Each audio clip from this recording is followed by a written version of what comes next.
Hi all, ഏവർക്കും ക്രിക്ടോക്ക് മലയാളത്തിൻ്റെ പുതിയ ഒരു എപ്പിസോഡിലേക്ക് സ്വാഗതം.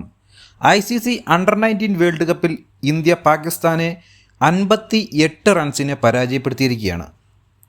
ആദ്യം ബാറ്റ് ചെയ്ത ഇന്ത്യ 49.5 ഓവറിൽ 252 റണ്ണിന് എല്ലാവരും പുറത്തായി. 66 റൺസെടുത്ത വേദൻ ത്രിവേദിയാണ് ഇന്ത്യയുടെ ടോപ്പ് സ്കോർ. കനീഷ് ചൗഹാൻ 35, ഇന്ത്യയുടെ സൂപ്പർ താരം വൈഭവ് സൂര്യവംശി 30, RS അംബരീഷ് 29, ഖലീൽ പട്ടേൽ 21 എന്നിങ്ങനെയാണ് മറ്റ് ബാറ്റ്സ്മാൻമാരുടെ സ്കോർ. പാകിസ്ഥാൻ 46.2 ഓവറിൽ 194 റൺസിന് പുറത്തായി. 151 റണ്ണിന് 2 വിക്കറ്റ് എന്ന ശക്തമായ നിലയിൽ നിന്നാണ് ഈ 194 റണ്ണിന് പാകിസ്ഥാൻ ഓൾ ഔട്ട് ആയിട്ടുള്ളത്. ഉസ്മാൻ ഖാൻ 66 റണ്ണെടുത്ത് ടോപ്പ് സ്കോററായി. വിക്കറ്റ് കീപ്പർ ബാറ്റ്സ്മാനായ ഹംസ അസൂർ 42 റണ്ണും ക്യാപ്റ്റൻ ഫർഹാൻ യൂസഫ് 38 റൺസും എടുത്തു. ഇന്ത്യയുടെ ബോളിംഗ് സൈഡിലേക്ക് വന്നു കഴിഞ്ഞാൽ ക്യാപ്റ്റൻ ആയുഷ് മാത്ര 3 വിക്കറ്റ് നേടി. അദ്ദേഹത്തിന് ബാറ്റിങ്ങിൽ തിളങ്ങാൻ സാധിച്ചില്ലെങ്കിൽ അദ്ദേഹം ബോളിങ്ങിൽ വളരെ നല്ലൊരു പ്രകടനമാണ് കാഴ്ചവെച്ചത്.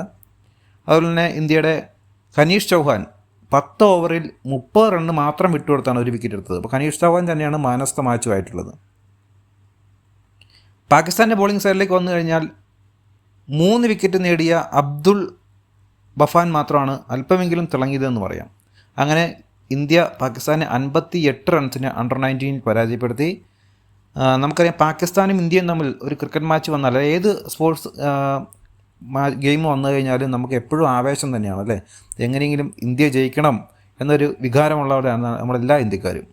അതുകൊണ്ട് അണ്ടർ-19 എല്ലാവരും ശ്രദ്ധിക്കുന്ന ഒരു മാച്ചാണ്. അണ്ടർ-19 ഇന്ത്യ പാകിസ്ഥാനെ പരാജയപ്പെടുത്തിയിരിക്കുകയാണ്. അപ്പം അണ്ടർ-19 വേൾഡ് കപ്പിൽ അതിഉജ്ജ്വലമായി തന്നെ ഇന്ത്യ മുന്നേറിക്കൊണ്ടിരിക്കുകയാണ്. വൈഭവ് സൂര്യവംശിയാണ് ഇന്ത്യയുടെ ഒരു തുറുപ്പ് ചീട്ടെന്ന് പറയുന്നത്. ബാക്കി എല്ലാ പ്ലെയേഴ്സും വളരെ മികച്ച രീതിയിൽ കളിച്ചുകൊണ്ടിരിക്കുന്നു. തീർച്ചയായിട്ടും Indian under-19 world cup 2026 India നേടട്ടെ എന്ന് ആശംസിക്കുന്നു. അപ്പം നമ്മുടെ ഈ ചാനൽ സബ്സ്ക്രൈബ് ചെയ്യുന്നവരെ എല്ലാവരും പണിയടിക്കുക. ബാക്കി വീഡിയോസൊക്കെ തന്നെ എല്ലാവരും കാണുക. Thank you.